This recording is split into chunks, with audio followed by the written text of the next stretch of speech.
Hello and welcome everyone. Diploma in chemical engineering with Jayvarsha में आपका एक बार फिर से स्वागत है। आज हम सब आइडियल बैच रिएक्टर के डेरिवेशन करेंगे, तो इस वीडियो को अंत तक ज़रूर देखें और हाँ, मेरे वीडियो को लाइक और मेरी चैनल को सब्सक्राइब करना बिल्कुल भी न भूलें। तो फ्रेंड्स, जैसे कि हम जानते हैं कि हमारी जो डिप्लोमा सेम 6 की जो एग्ज़ामिनेशन है वो ऑनलाइन मोड से होने वाली है। तो अगर आप चाहते हैं कि मैं आपको एमसीक्यूज़ भी पढ़ाऊँ तो मेरे इस वीडियो के कमेंट में यस लिख दीजिए। तो फ्रेंड्स, जैसे कि हम जानते हैं कि आइडियल बैच जैसे कि हम जानते हैं कि बैच रिएक्टर, जो कोई भी बैच रिएक्टर होता है उसमें हम अगर एक बार रॉ मटेरियल डाल दें तो उसके बाद जब तक वो प्रोडक्ट में कन्वर्ट नहीं होता है तब तक वो जो रिएक्शन होती है वो बैच रिएक्टर में ही होती है और उसके बाद ही प्रोडक्ट निकलता है। तो एक बार हमने इनपुट डाल दिया, उसके बाद हम थ्रू आउट द रिएक्शन जो होता है वो कोई भी रॉ मटेरियल नहीं डालते हैं। तो उसे हम तो जो कंपोजिशन होता है, जो रॉ मटेरियल है, जो आधा प्रोडक्ट बन चुका है, उसका जो कंपोजिशन मतलब जो सब मिला के जो कंपोजिशन होता है वो यूनिफॉर्म रहता है टाइम जो टी टाइम होता है उतने टाइम तक।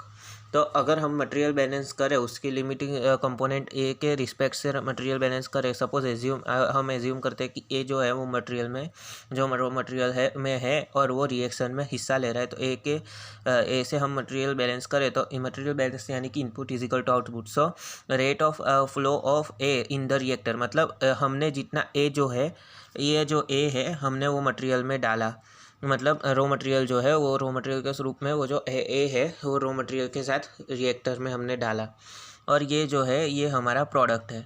मतलब जो rate of flow of out, मतलब ए जो है वो प्रोडक्ट बन के जो जितना ए बाहर निकलता है वो हमारा प्रोडक्ट में है। एक है कि डिसअपियरेंस ऑफ ए, मतलब जब रिएक्शन जब होती है तब हमने रॉ मटेरियल तो डाल दिया, पर जब रिएक्शन होती है तो वो जो ए है वो कुछ प्रोडक्ट में कन्वर्ट होने लगता है। तो जो प्रोडक्ट में कन्वर्ट होने लगता है तो जो ए है वो कुछ ए यूज़ हो जाता है, मतलब कितना ए डिसअपियर हुआ मतलब प्रोडक्ट बनाने में वो।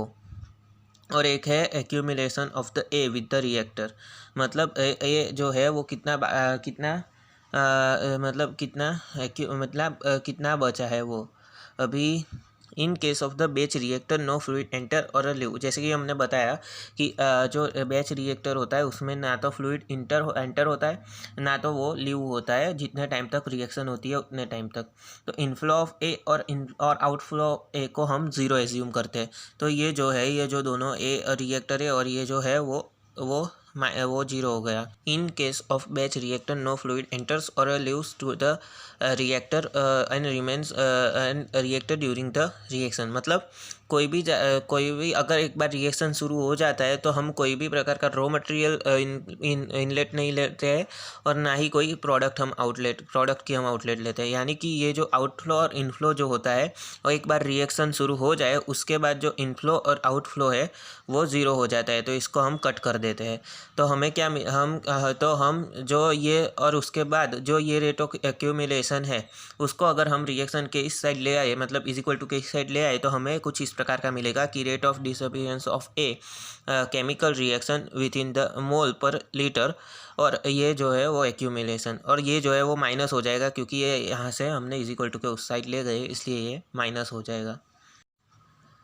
तो फ्रेंड्स, ये जो rate of disappearance of A जो है वो रिएक्टर में जो मतलब जो रेट है, जिस रेट से वो डिसअपियर हो रहा है उसे हम उसका जो वॉल्यूम है वो जो डिक्रीज़ हो रहा है उसे हम आर ए इंटू वी से डिनोट करते हैं, तो एज्यूम कर रहे हैं, तो इसे हम इक्वेशन नंबर 3 नाम देंगे।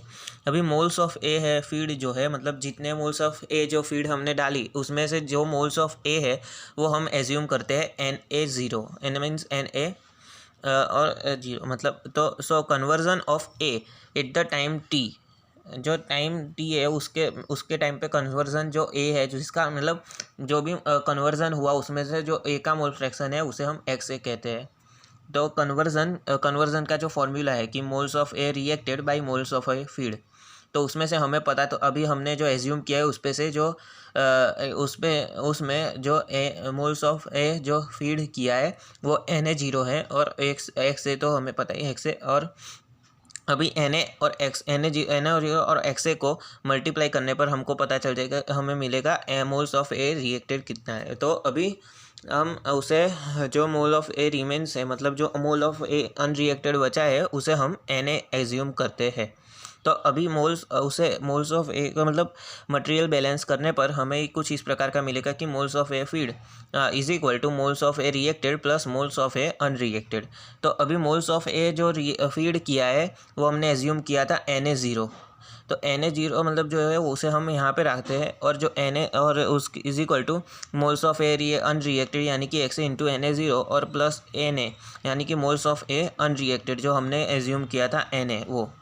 तो सो rate of accumulation of A into reactor मतलब कितना यूज़ हुआ मोल्स ऑफ ए रिएक्टर में, तो उसे हम कहते हैं कि moles of A disappear per unit time, यानी कि moles of A accumulated per unit time. So moles of A जो है वो एक्यूमुलेटेड मतलब DNA/dt। अभी उसका हम कन्वर्जन के फॉर्मूला में डाल, मतलब DNA0 into 1 minus XA by dt, यानी कि जो Na होता है उसका फॉर्मूला होता है Na is equal to Na0 into 1 minus XA। तो सो बाई dt। अब इसका डिफ्रेंसिएशन करने पर हमें कुछ इस प्रकार का मिलेगा कि Na0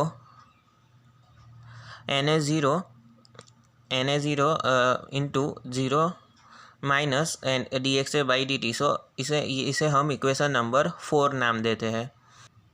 सो अभी इक्वेशन नंबर 3 और 4 की वैल्यू इक्वेशन नंबर 2 में डालें, यानी कि equation number 3 is equal to minus RA into V, और इक्वेशन नंबर 4 यानी कि Na0 into dxa by dt उसको हम इक्वेशन नंबर 2 यानी कि rate of A disappearance of A यानी कि इसमें डालें।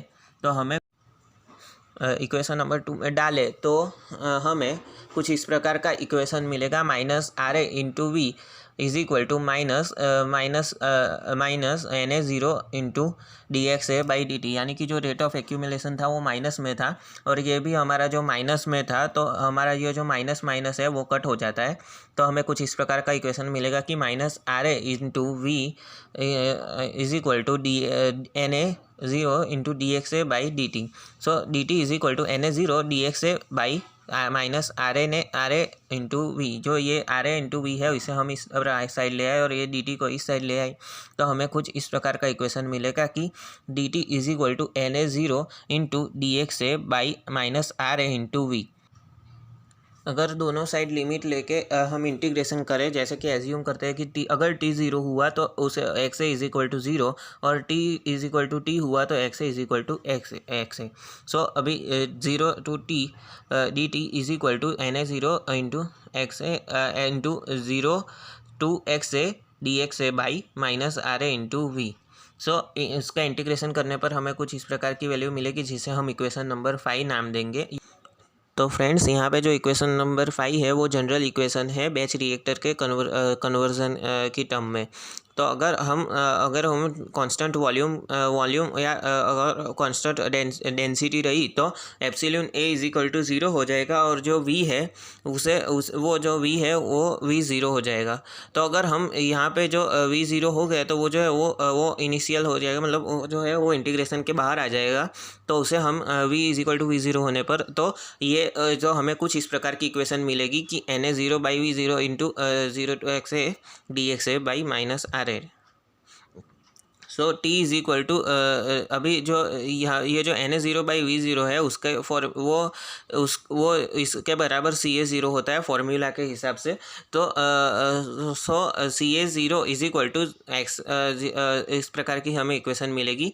तो t is equal to minus CA0 to CA, ये जो इक्वेशन है उसे हम जो इक्वेशन नंबर 6 है उसे हम तो उसके बाद जो इक्वेशन नंबर 6 है वो जो है वो हमारी फाइनल इक्वेशन है आइडियल बैच रिएक्टर के कन्वर्जन की।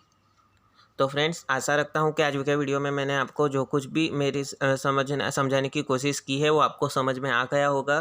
तो मेरे इस वीडियो लाइक ज़रूर करें, और हाँ मिलते हैं अगले वीडियो में, तब तक के लिए धन्यवाद।